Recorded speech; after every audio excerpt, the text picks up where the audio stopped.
Hey everybody, Mac here. Welcome to episode 3, and we're going to talk about death today. I know it's something that we don't like to talk about, and that's why it's important that we talk about it. Because often, when you don't really know what to do, you don't know what to say, you're walking on eggshells, a lot of times we say inappropriate things. And those inappropriate things hurt people who are going through very difficult things. So I want to talk about doing death. And sadly, I've done a bunch of it in my life. So I've got a lot of repetitions at it, as have Wade and Tim. So the first question we'll talk about is just general thoughts on death and how you deal with it.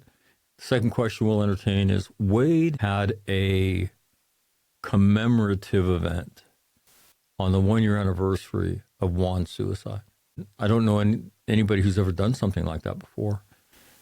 And I was so impressed when we were talking about it. I said, hey, if you do that, I'll fly back to Jackson, Tennessee, and I'll come.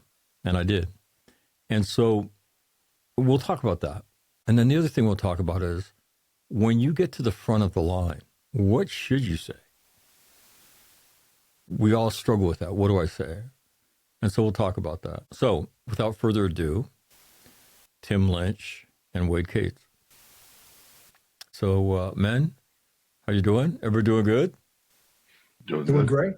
Yeah. Back home after hanging out in Florida with the old man. Awesome stuff. We're going to talk about death today. And it's obviously, as I said in the introduction, something none of us like to deal with. But the reason for the discussion is to help you, I don't know, get good with death so that you don't do stupid things, say stupid things. And so I wanted to have that conversation with Tim and Wade. So general thoughts on death. Tim? Well, my thoughts on death is it's so alien to the contemporary American experience that it terrifies people, and you can't escape death, but you can escape the fear of it. And this is an interesting thing because as we have spent a lot of time talking about the Stoics, who concern themselves with living a good life. They're afraid not of death, but having never lived. And you see this, they constantly make reference to it. And in the contemporary world, the only thing I've read about that battles the fear of death was the psychedelics. I think this is hysterical. So there seems to be two ways to overcome your natural fear of death. One is by educating yourself, by studying what it means to lead a good life, by working hard at becoming a good person. The other one is to take a trip with a shaman down in Mexico someplace, and that's going to have you basically eliminate your fears of dying. And I find that that's an interesting juxtaposition. One is you work hard at learning how to live. The other one is you take some kind of a substance and all that shit happens for you. And I just find that fascinating. And do you believe you take a substance and all that happens for you and it goes away? I find the whole idea of it to be a turnoff. I would much rather work at learning how to live a good life than take a substance and go on some kind of fantastic trip and find out that everything is all integrated in and me and the trees outside are the same or whatever. I don't find that compelling at all. You know, my dad's 93 now. He's not going to be around much longer, but he's had a good life. It's not going to be pleasant to go back to Tampa and bury my father, but I'm not afraid of it. And he's lived a full and good and honorable life. And there's nothing else you can ask for. I mean, that's a blessing. So that's how I've looked at it, because my kids freak at the idea of losing one of their grandparents, because all of their grandparents are still alive. Well, wow. Excuse me, except for my mother, who they lost when they were much younger in 98. So 3 out of the 4 grandparents are still alive. And when I was telling my children the last time Dad went in the hospital, I'm like, yeah, guys, this isn't looking great. And he seems to be recovered much better. They were beside themselves. And I'm like, hey man, this is not the attitude to have, because it's gonna happen. It's gonna happen. And this is a life worth celebrating. He's done some great things, just as Juan did some great things. We all of us have our moments. And I think the most important thing when we talk about death is learning how to live life. Because when you live life, you're never going to escape death. You just want to escape the fear of death. That's an Epictetus quote. And and nobody worth the salt would ignore an Epictetus quote. I mean, you just don't do that. Yeah. Not if you're smart. And the other thing the Stoics constantly write about is understanding what I control. The Serenity prayer. God grant me the wisdom to understand what I control, what don't I control, and the wisdom to know the difference. And there are certain elements of your life that you do control. Death tends not to be one of them, and the death of others tends not to be one of them. And so, but again, that's the theoretical, right? The practical of you say your kid's freaking out.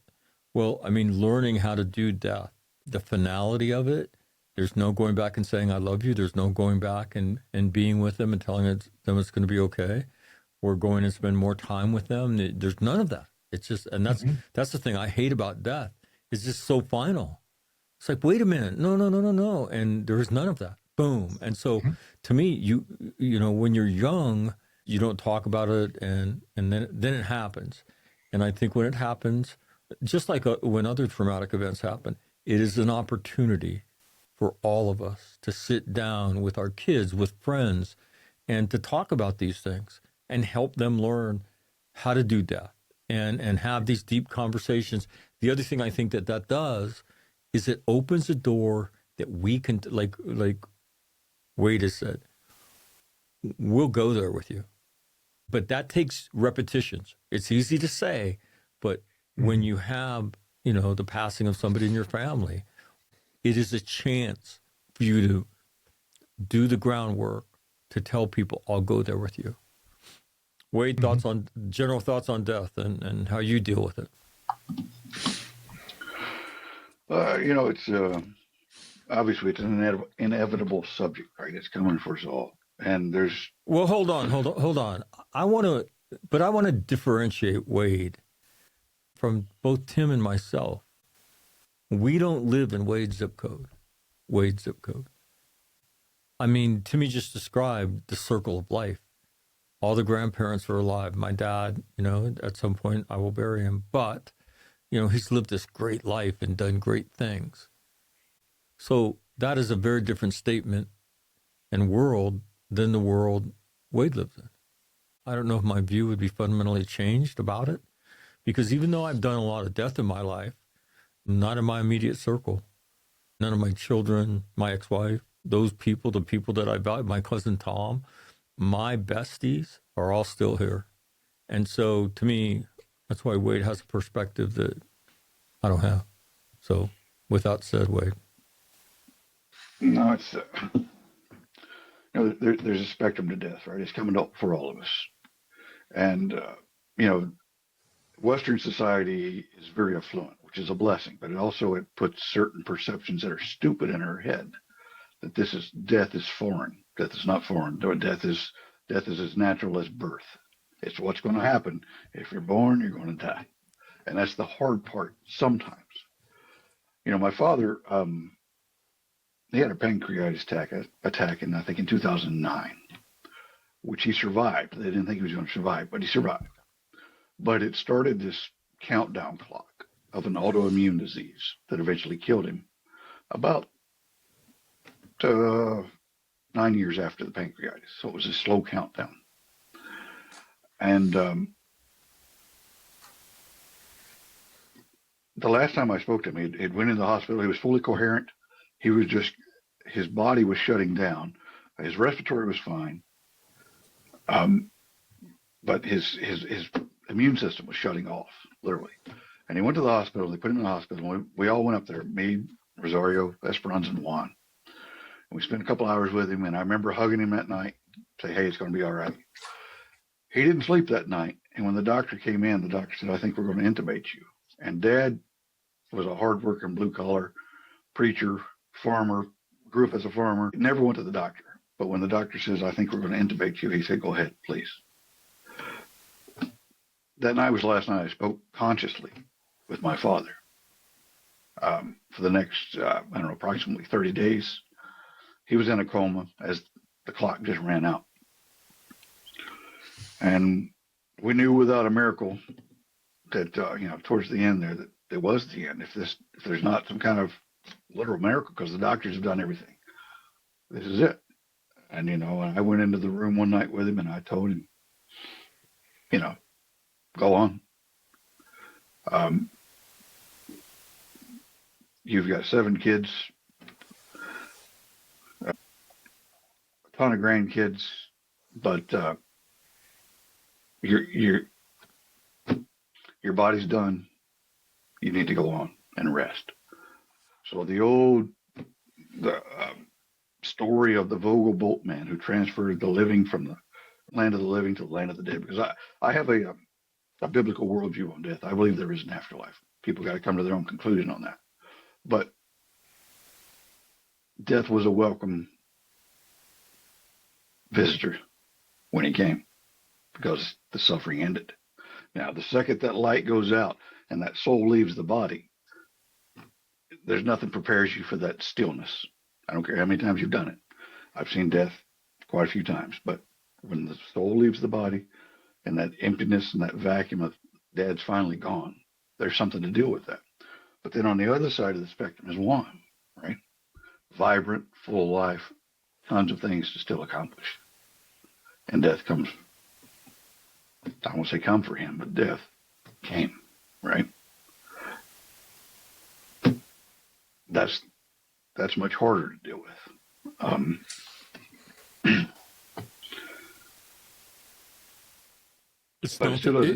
It's not the circle of life.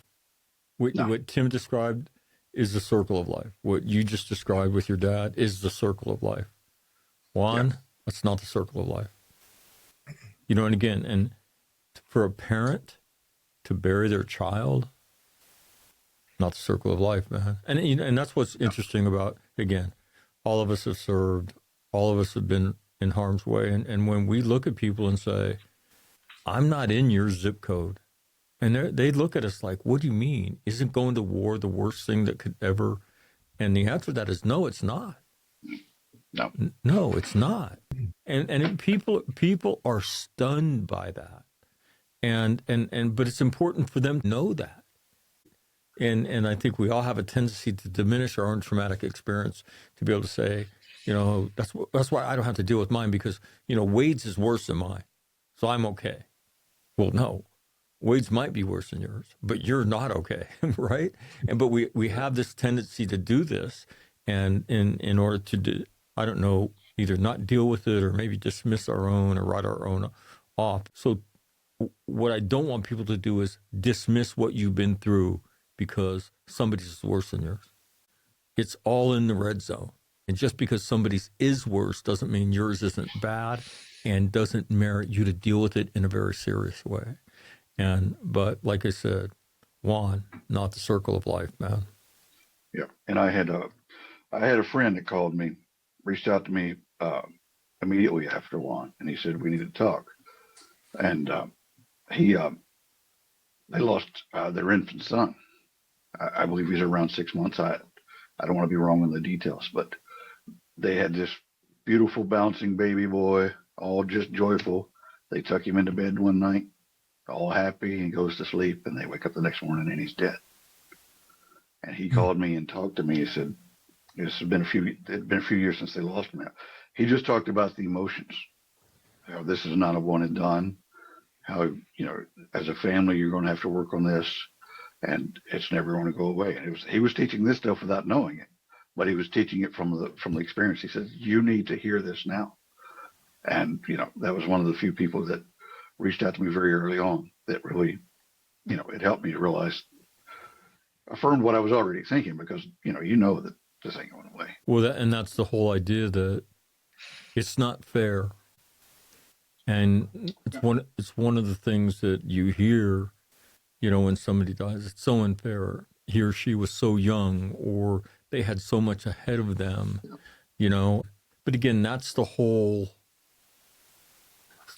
coming to grips with the reality of what it is to be a human being.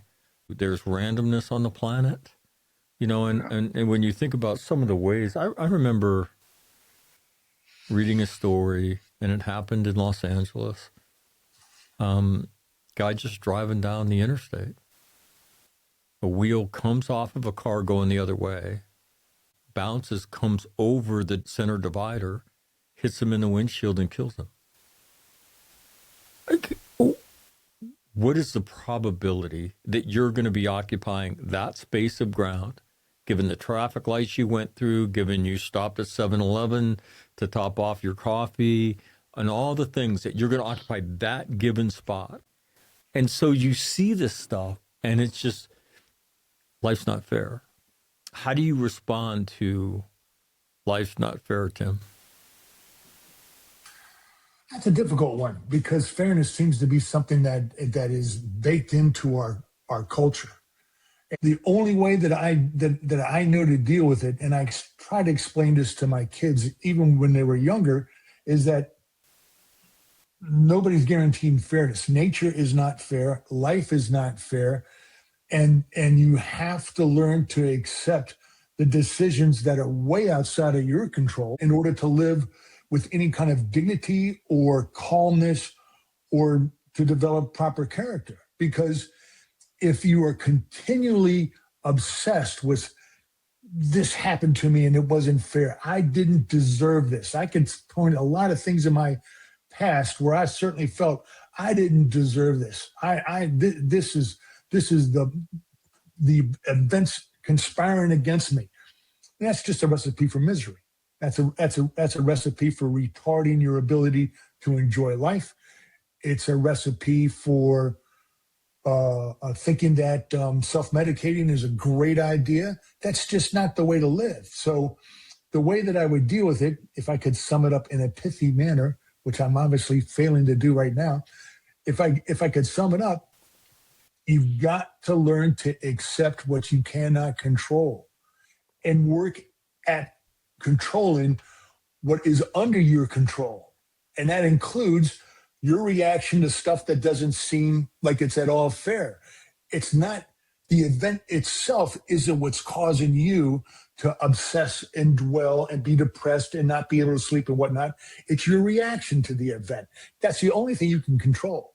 And I can say that, and I don't always do it. It's very difficult. It's something I work at literally every day. But that's the only way to deal with it. Otherwise, you're going to be a miserable son of a bitch. The whole idea of randomness, I was, you see it growing up, and, but the book, When Bad Things Happen to Good People, he asked those questions. Why my son? He didn't do anything to anybody. And so there's a discussion in the book about the ability to accept the randomness of being a human being, the randomness that exists of living on planet Earth. And I read that, I was probably 21, 22 at the time, and, it got planted into my head. And then as you live your life, whether it's the tire on the interstate, whether it's the way people lose their lives and children getting diseases, and you hear that why, it is a fundamental facet of human existence, the randomness of life, and both to our bodies and things that happen, and then also to things as we move around the planet. And that's not an easy thing to accept. That girl in North Carolina who got her throat slit, she's got to be, and he's got to cross paths at that.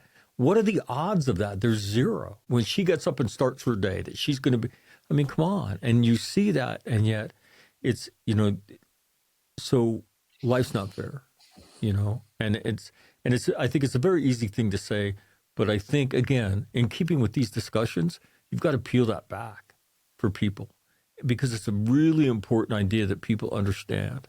And I have something that I tell my kids. And I know some people aren't going to like it, but I don't really give a shit. I mean, since they were little, I've told them, hey, man, life's not for pussies. You're going to fight for every bit of happiness you get on this planet, and then you're going to fight to keep it. And my kids all live by that. You want to know why? Because as in keeping with these ideas from trauma to joy, it's the truth. And they know it because they've lived it. Life is coming to get you. It's come for all of us. I mean, Timmy's discussion of being homeless, Wade's discussion of Juan, and other things you're going to hear him talk about. You know, never in a million years would I think I'd be sitting at a funeral for my two nephews who were 6 and 4 after their father killed them both in front of my sister. Like, are you kidding me? And what do you do with that? How do you, and again, my dad was involved in Major League Baseball. So we weren't going to tell my sons who were 9 and 6, but then you have to tell them, and you've got to tell them the whole truth because their friends are going to know that their cousins were murdered by their father. And I think that, again, these events are opportunities to sit down and open doors, because if you want your kids to come to you when life gets hard, you have to lay that foundation. You have to create that infrastructure so that when they think like, I know who I'm going to go talk to, you know, and life isn't fair, but it's an easy thing to say when you sit down and you talk to somebody and you help them understand that, you know, as humans, you know, our bodies, I mean, they're subject to the laws of the universe. And our lives are subject to the randomness of living with millions and millions and millions of people around us. And we have to live with that. And so it isn't fair. And that's why you got to protect and you got to fight and you got to be strong and you got to learn how to be strong. And so I don't like death. You know, I'm not a fan of the whole thing. I remember my kids asked me once, like, Dad, how do you deal with it? I said, I just pretend they're not dead. And they looked at me and they said, what? And again, I have not been touched like Wade had been. I do not walk by a doorway of an empty room and have to deal with that.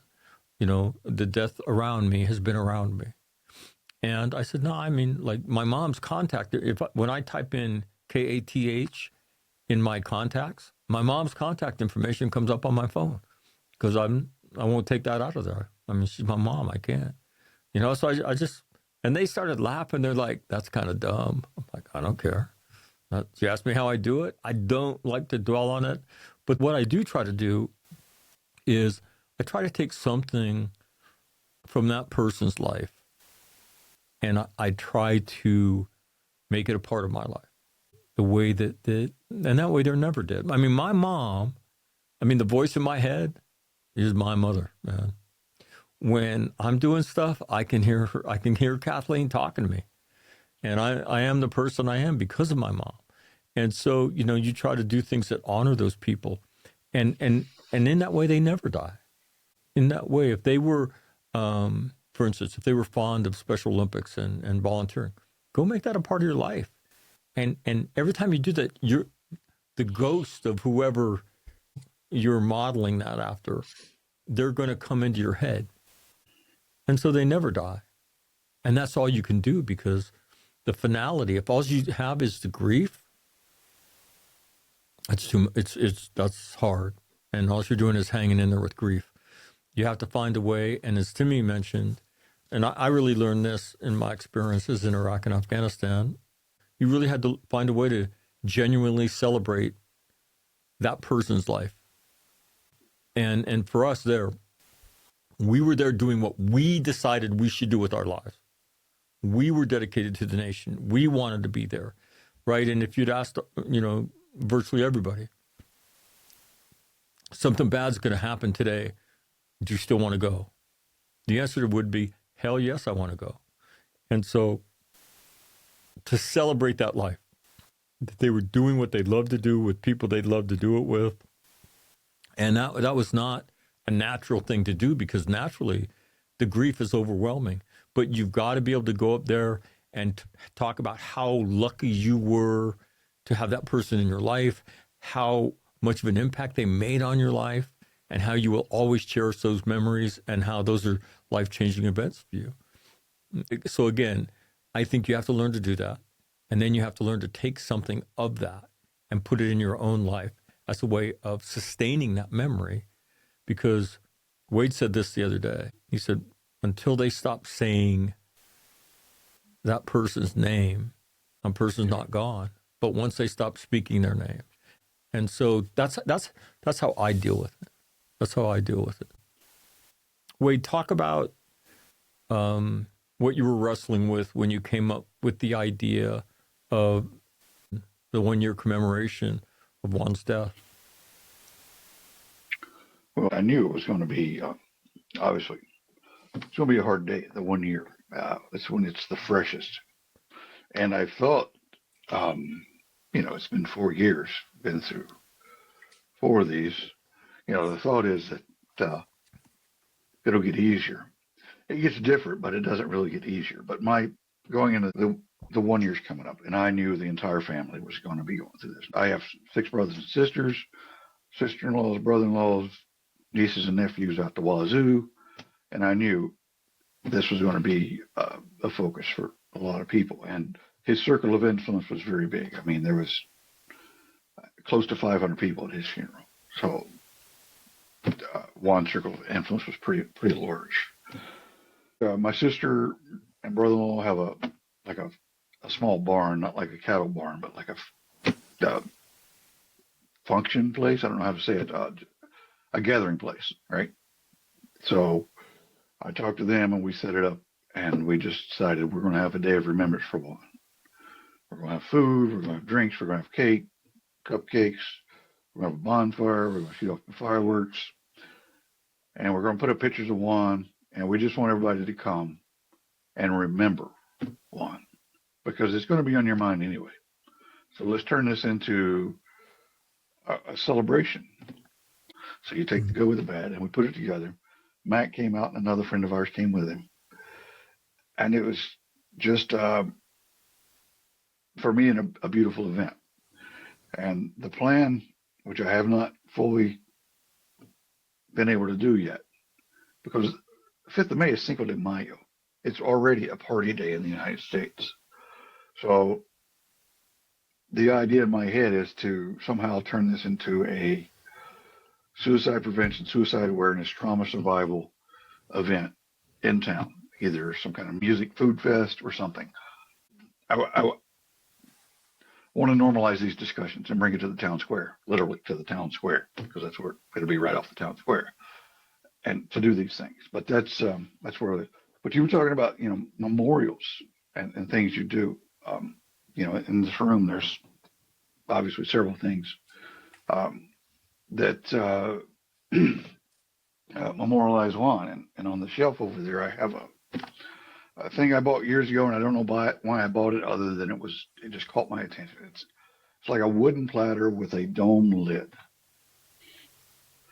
And I had it in the closet for years. And when we lost Juan, I knew what to do with it. I have a black and white picture of probably a 4-year-old Juan. I have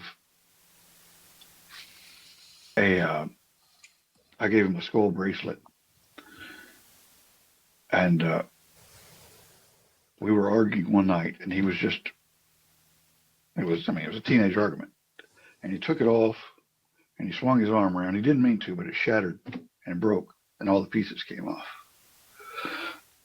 I have all those pieces in there, and I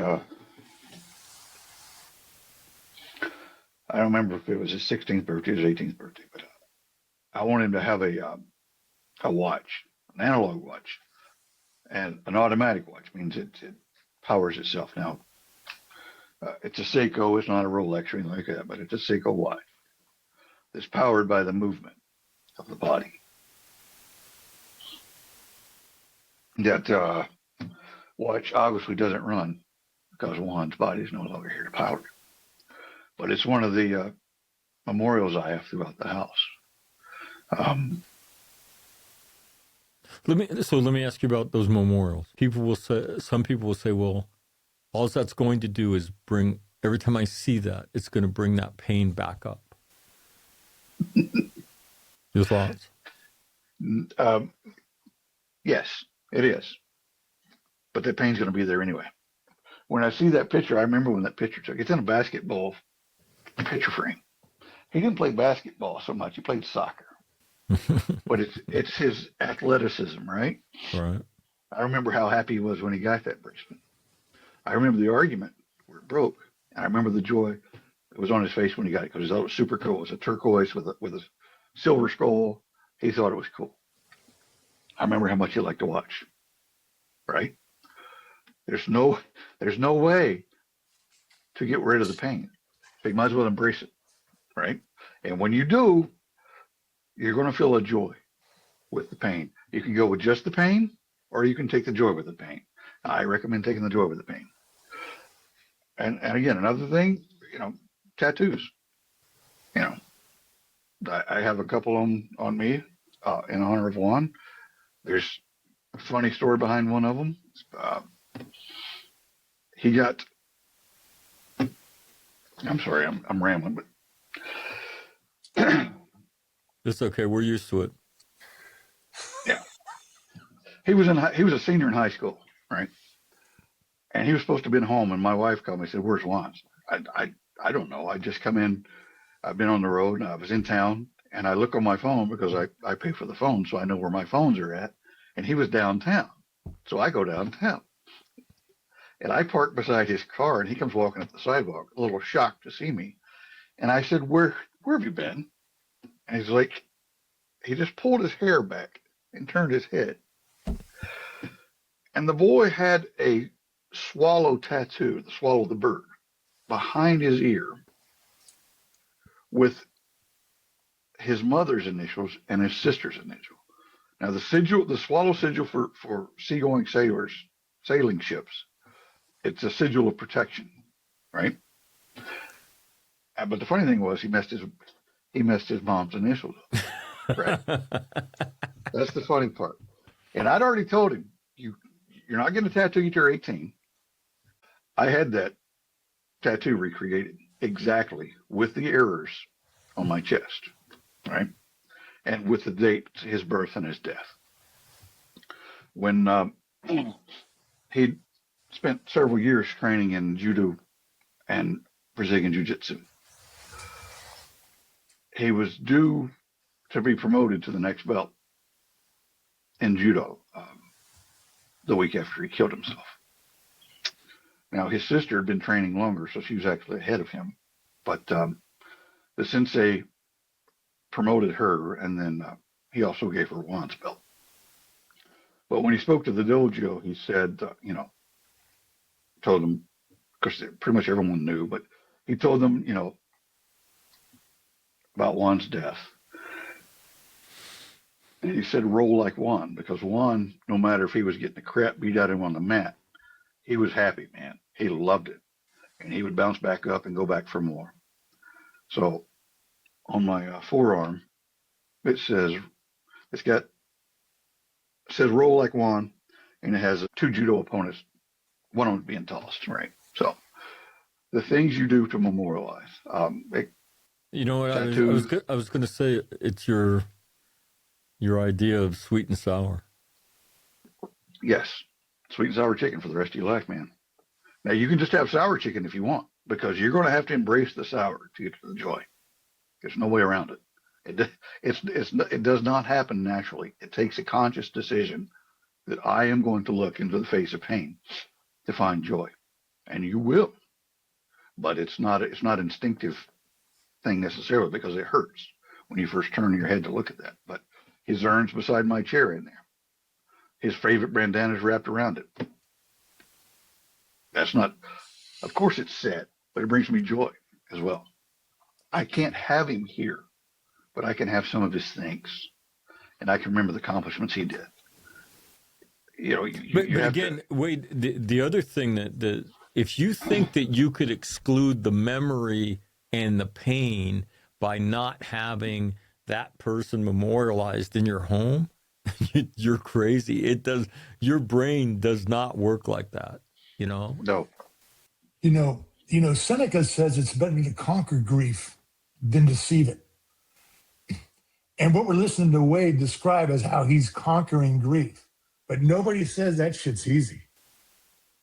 Well, Nobody says that's going to be easy. again, That's work. the next But segment, he's conquering it. the next segment we're going to do is about coexistence with trauma. Mm. And so to me, the conquering piece is there's two parts of it. One is the coexistence. I have to accept it. I mean, but what am I going to do with it? I'm going to learn how to use that pain and transform my life. And that's how you, in my opinion, that's how you conquer it. I don't know that I would say conquer is the right word. That's how you transcend it, because it's like you live with it forever. And it has its days where you feel like, I can't do this. Yeah. And yet you do. I've sent you this picture before, but I've had it on my phone since for almost 15 years. And every time I get a new phone, I make sure that picture's transferred. To me, it's one of the most beautiful, even before I knew about it was the most beautiful portrayal of coexisting with your trauma. It's a picture of this vicious swamp monster at the edge of the water, sitting on a rock. And you can see the viciousness of this creature. And on his lap is a little girl in her Sunday best, her Easter. If you're from the South in the Bible Belt, you know what an Easter dress is. It's floral print. She's got her shiny black shoes on. She's sitting on his knee, and she's reading him a book. He's just as vicious. He's not going away. But she knows, hey, he's mine. So I'm going to read him a book. And I love that picture.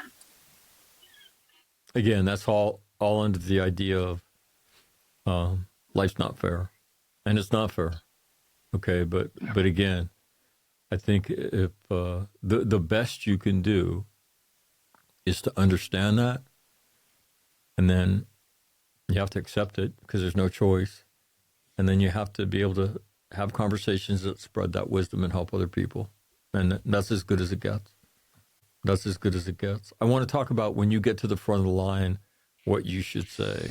And if you've heard the previous episodes, you've heard us rail on time heals all wounds. There's a purpose in this. God doesn't give you more than you can handle. And all the other things. I'm sure I'm leaving some out. But my first real experience with that was the day of my nephew's funeral. And I don't know, there was probably between 2,000 and 3,000 people at the funeral.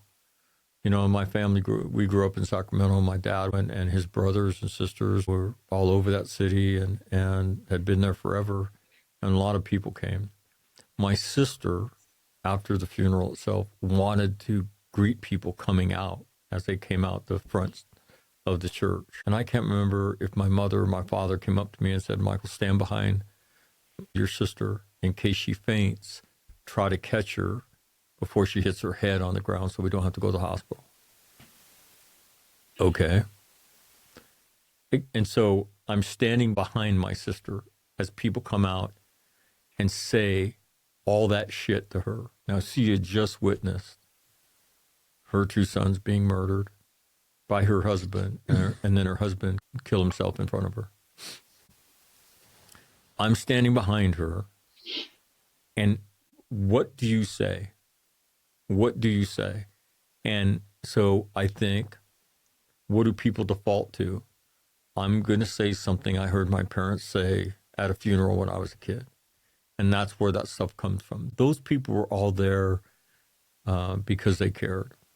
And they wanted to be there. And you know that. But I kept hearing that shit over and over and over. And I just remember thinking, just shut up, man. And I was doing this public presentation I do down in Waco, Texas. And there was a mother of a Marine who had been killed in Iraq there. And at the end of it, I'm standing on the side of this thing talking. And the place was owned by our ambassador to Sweden during the Bush administration. So this was like a legit like farm, and it was an open-sided outdoor facility. So there was a roof to it because in Texas it storms, but you could still have a party, right? And so I'm off to the side talking to people, and then out of the corner of my eye, I see a woman, and this is the woman who's a Gold Star mother. She's dusting the picture of her son that's on a table. And I just start watching her. And then she's dusting and she's arranging the flowers on the table. And I thought, you know what? That's the undying love of a mother, right? She's still taking care of her son. And so I just watched her, and she dusted all the pictures. She went back to her son's picture and straightened it up one more time. When she went over to her husband, I walked over and introduced myself. And she looked at me. She lives in Florida. And she said, "Thank you so much," she said, "for coming. You helped me so much today." And I gave her a hug. And she looked at me and she said, "I love the way Marines hug me." And I said, "Do we hug different?" And she said, "Yeah, you do." She said, "You know the way you squeezed me?" I said, "Yeah." She said, "I can tell how much you care about my son and how much you care about me." And I looked at her and I said, "That's a fact."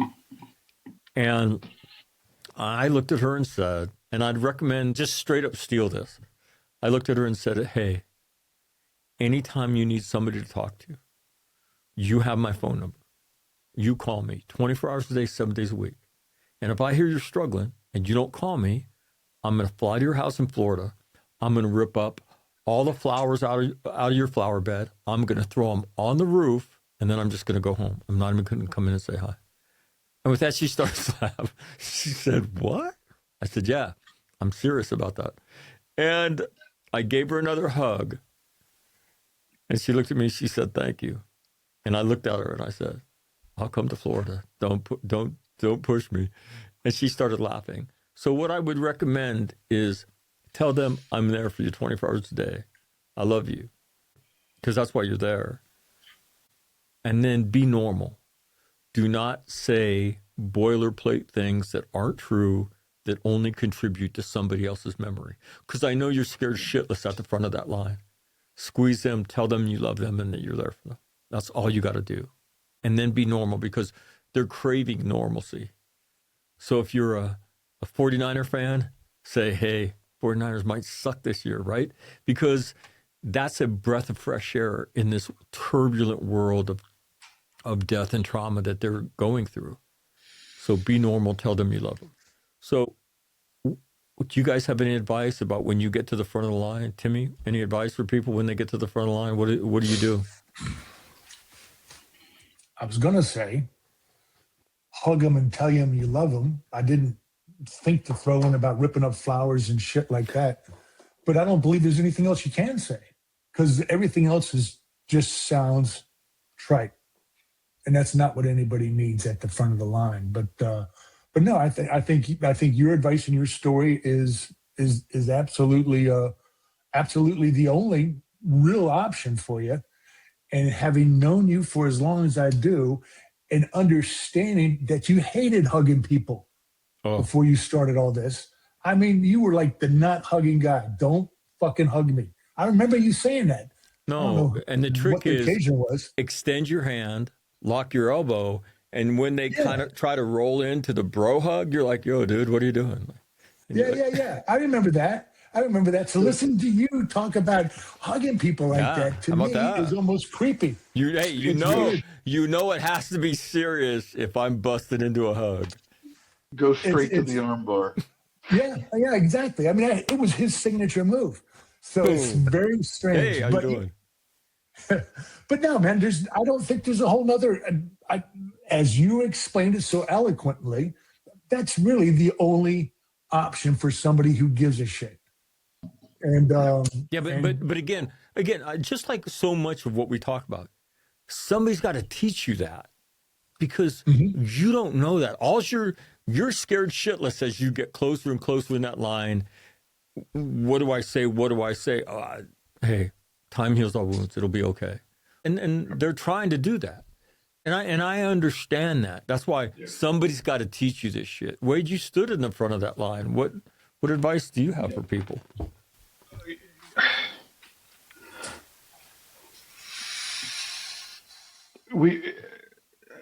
I don't know if it's a human thing or a Western thing, but we tend to think that everything needs to come with an explanation, right?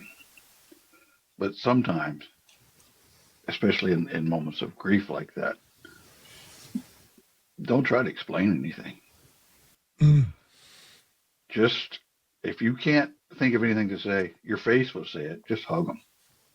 I'm telling you, there's more non-verbal communication that passed at the front of that auditorium than I mean, it's just, but I'd say, I'm sorry, and my heart is with you, and people know what that means, right? Don't try to soften their grief. Don't try to soften the moment. You can't. Right. Just accept and let everyone feel what's going on. We did things differently. We did not have a pre-funeral visitation. Neither me nor my wife we couldn't have handled the emotional toll of that, right? Standing there for 4 or 5 hours greeting people. So what we did, we had the service.